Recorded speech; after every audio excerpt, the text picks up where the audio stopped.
Palm Beach County Friday Night Football is brought to you by the Palm Beach County Sheriff's Office, the Miami Dolphins, Urban Youth Impact, and William Ward.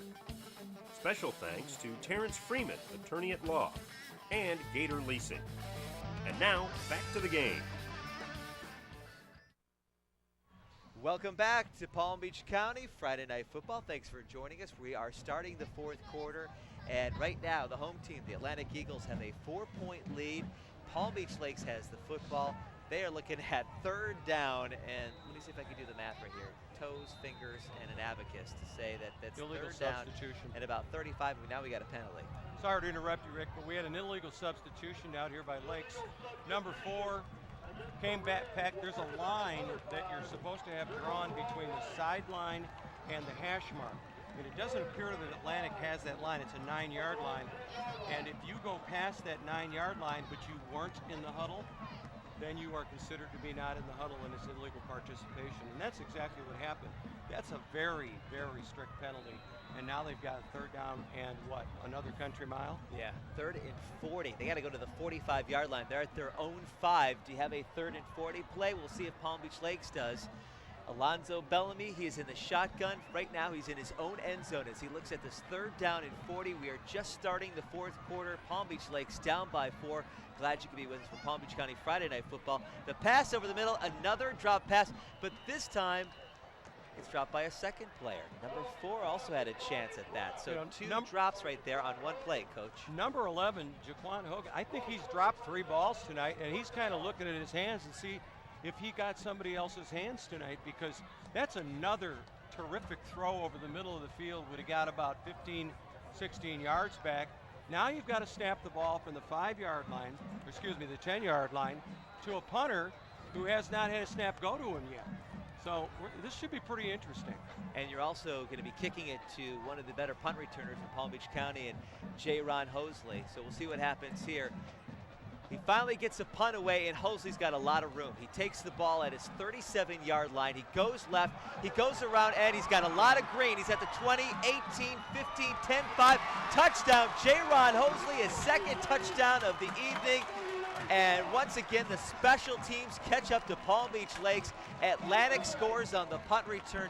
What a play by J. Ron Hosley. And I'll tell you what, Rick, the 2 bad snaps caused that play, because we had not seen the punter in the pregame kick anything under 50 yards.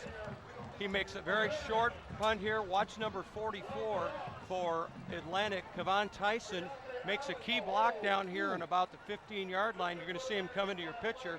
And number 20, excuse me, J. Ron Hosley just skips steps right here, sees the hole, 44 making his block right there, nice block, and he slips into the end zone. Special teams have absolutely killed Palm Beach Lakes. And right there, Atlantic gets the extra point, making the score 19, now 20-9. Atlantic in the lead. Palm Beach Lakes, in so many ways, has played so well in this football game, but when they look at the film this weekend, they're going to be kicking themselves because they've let so many opportunities go by the wayside. And in this particular case, we've had 2 punts sail over, 2 snaps sail over the head of the punter, and now Hosley with a 40-yard punt return, his second touchdown of the night. Atlantic has scored just about every way he can. A defensive touchdown, a special teams touchdown, an offensive touchdown. It's the reason why they're up by 11 points early in this fourth quarter. And everything you said is right on the money. You know, you interview people and you talk about, the coaches talk about limiting mistakes. Palm Beach Lakes has made enough mistakes tonight to last the entire season. They have had so many miscues, and Atlantic has taken advantage, I'd say, what, about half of them for touchdowns. Atlantic hasn't really moved the ball with any kind of consistency, but they've taken advantage of every single mistake, and it's just a matter of who makes the less mistakes. So we were pretty prophetic at the beginning of the game when we said that, hey, the team that makes the less mistakes is going to win. You know, the thing about it, though, if there's a quarterback that could really come back from this 11-point deficit, it is Alonzo Bellamy. Palm Beach Lakes now, they're breaking their own run. It's number 11 going to the house, Jaquan Hogan. He's got one man to beat. He's going to beat him. He goes into the end zone for the touchdown. Palm Beach Lakes returns the kickoff after the punt return for a touchdown. 75 yards for the score, 20-16. Great play by Jaquan Hogan. He took it 65 yards into the end zone. Absolutely, and now we had a 13-9 game about 12 seconds ago, and now it's going to be 20-16 or 20-17 if they go for 2. And Jaquan Hogan, who's dropped 3 balls tonight, didn't drop that one, and he's got some absolute vertical speed because he outruns number 1, who in his own right, Darrell Hatcher, is pretty fast too. But number 11 takes it to the house, and that should give them a big lift. That's what's so great about football in Palm Beach County. These individual athletes, the teams are great. Football is a team sport, but we see playmakers week in and week out. Players like Jaquan Hogan and players like J-Ron Hosley, and in this particular case, Palm Beach Lakes was down and out, and they just right now got themselves back in this game. There's a lot of time left on the clock, and they're going to go for 2 points. And this is a big 2-pointer because they reduced this score to a 3-point game. Yeah, so important. They're going to call a timeout right here to talk about it. But when you've got a field goal kicker like Palm Beach Lakes has, and to get the lead to within 2 points, you're right. This is a big, right now, 2-point conversion for Palm Beach Lakes. And again, exciting stuff. Great special teams play and also pretty bad special teams play. But in that particular instance, where was the breakdown as far as the kickoff coverage for Atlantic? When the ball breaks up the middle, it is absolutely no way that you can take side angles. In other words, the middle of the field is the most exposed area. So what happens is guys that are supposed to run down their alleys down the middle of the field get floating to the outside of the field. Well, you open up a natural hole, and now you're relying on your kicker to make the play, which is going to happen once out of 10 times.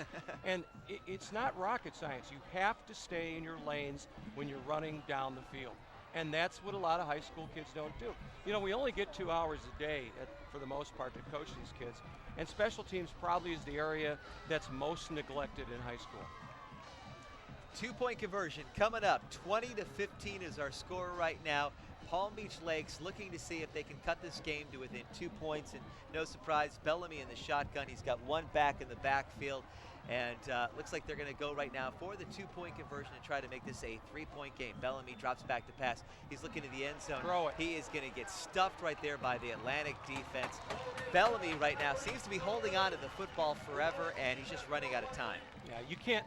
I mean, it's easy for anybody to sit up here and say that, but situational football is this. If you've got an extra point play, no matter what happens, you have to throw the football. And we used to work on that all the time. Up for grabs doesn't matter because it's a 2-point play. He is holding on to the ball, but Lakes is not running routes to get Atlantic, out of that coverage. They're staying in that cover 2, even on the goal line. And quite frankly, Lakes isn't running the routes they should be running to beat the defense. All right, we're going to go for our 3rd special teams touchdown in a row right here. Once again, we had the punt return, we had the kickoff return, and in this particular case, it's now Lakes going to be kicking off to Atlantic and see if possibly, once again, we could have another special teams touchdown. But what Lakes has had success so far, especially when you have a kicker like Emmanuel Charlotte, is he's able to bury this ball into the end zone. So we'll wait and see what happens. But once again, it's a 5-point football game.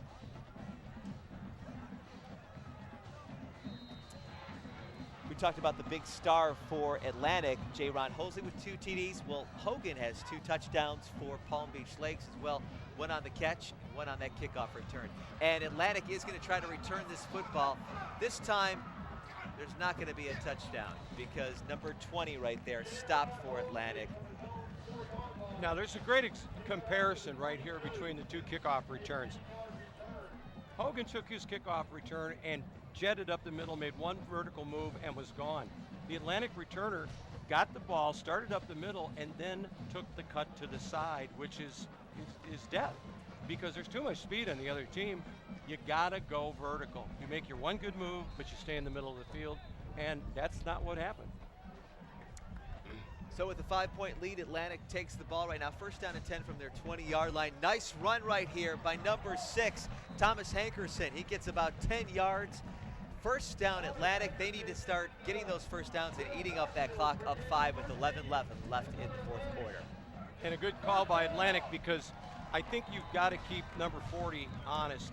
And the only way to really keep him honest is to run screens and draws and quick hitters away from him because you can't let him get his weight on his hand and up the field rushing the passer. Chevis Jones right now, 1st down and 10. He's got a back behind him. That's number 6, Thomas Hankerson. He takes the snap, hands it off to Hankerson. Hankerson off the tackle. We got a penalty on the play. He's buried with a loss of 1. So Atlantic right now with the loss of 1. We'll wait and see where the penalty is. I think it's got to be holding on the offense, which it is. And again, another mistake. And, you know, it's just so difficult to come back from these big yardages. And I think I have seen more 2nd and 20s, 2nd and 30s. I've seen more of that tonight than I've ever seen. I've got to believe the call is on number 23 for Atlantic, going in there with his arms, got a little jersey. It wasn't a blatant hold, but it was still in front of the officials. So now we get 1st and 20. Do you have a complaint with a game like this being called so closely where they are calling, or do you like to see them let the kids play? Well, I think you've got to officiate the way the game is being played. This game is on the sloppy side, quite frankly. But I really don't think they've done a real bad job calling it. I think they've penalized the obvious penalties, and they haven't made a lot of holding calls, which I always thought was the call that was kind of iffy. So, no, I think they've done a pretty good job. All right, nice catch over there by number 88. That's Cedric Edwards with the gain of about 7, so it's going to set up a 2nd down right now in 14. Atlantic trying to eat some clock, trying to get their way to the end zone, up 5 points right now with 10:04 left in this 4th quarter. Once again, your quarterback, Chevis Jones, has been entertaining to see him watch direct the Atlantic offense, Ouch. but in this play, he is buried in the backfield. A nice sack right there by Palm Beach Lakes. They brought the blitz. Yes, they did, and in my opinion, they're 2 best defensive players. Excuse me, number 8, that would be Gamara Lavelle, and number 40, Jeremy Lewis. If you watch this play, it looks like the entire offensive line for Atlantic is just kind of pushed back by number 40, and number 8, the linebacker, makes the sack. So now we're moving backwards again. We're 3rd and 20. We've been moving forward with some nice plays, and we've been moving backwards as well. 3rd and 20 right now for Atlantic. And they have 4 receivers split, 1 in the backfield, and again, it's Jones dropping back to pass. He sees his man over the middle, but a big hit by Palm Beach Lakes. A nice stick right there by Decorian Dasami, who really took it to the receiver, Freeman, and that's going to mean 4th down and 20. They're going to have to punt the football. Yeah, and a great play by Dasami because he timed it perfectly.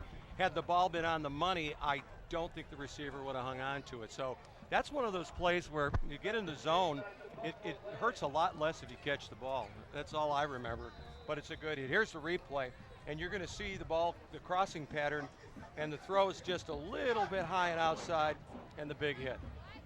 Fedner Jean has the punt for Atlantic. It's a short one, finally down at the 41-yard line, so Palm Beach Lakes is going to have some good field position. They are down only 5 points.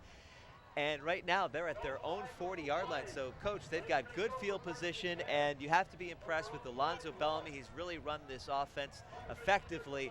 Now it's just a matter if they can try to stay mistake-free as they enter the last 9 minutes of this game. Right, Rick, and you called it because if they don't make any big errors, I really believe they'll score. But that's a big if for them right now. Right. It's going to be interesting to see what Atlantic tries to do defensively. Do they bring the blitz? Do they take the chances on the edge and things like that?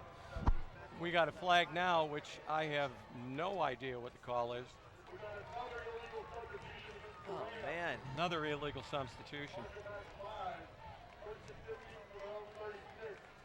For the viewers, one more time, if you're not inside the 9-yard area from the sideline and then you join the huddle after the huddle breaks, you are an illegal substitute. And that's a rule that was enacted about 4 years ago. Bellamy right now is your quarterback, the 6'1", 185 senior. He's got 4 receivers split. We're seeing a lot of these 4 receiver formations for both teams. In this case, Bellamy drops back to pass. He's looking for someone to throw it to. Short pass over to the sideline, just over the hands of the outstretched receiver, setting up a 2nd down and 15. In that case, it looked like Palm Beach Lakes kept a running back in the backfield to try to pick up that blitz. They absolutely did, and they were going to the short side of the field with just a one-man route to the split end. The receiver actually ran a very good route and had a position on the defensive back, but the quarterback got a little pressure there, Rick, and the ball was high. Now, the penalty puts them in that passing situation. So I'd like to see Lakes come out here and run a screen or a draw, and I bet you they can get a big play.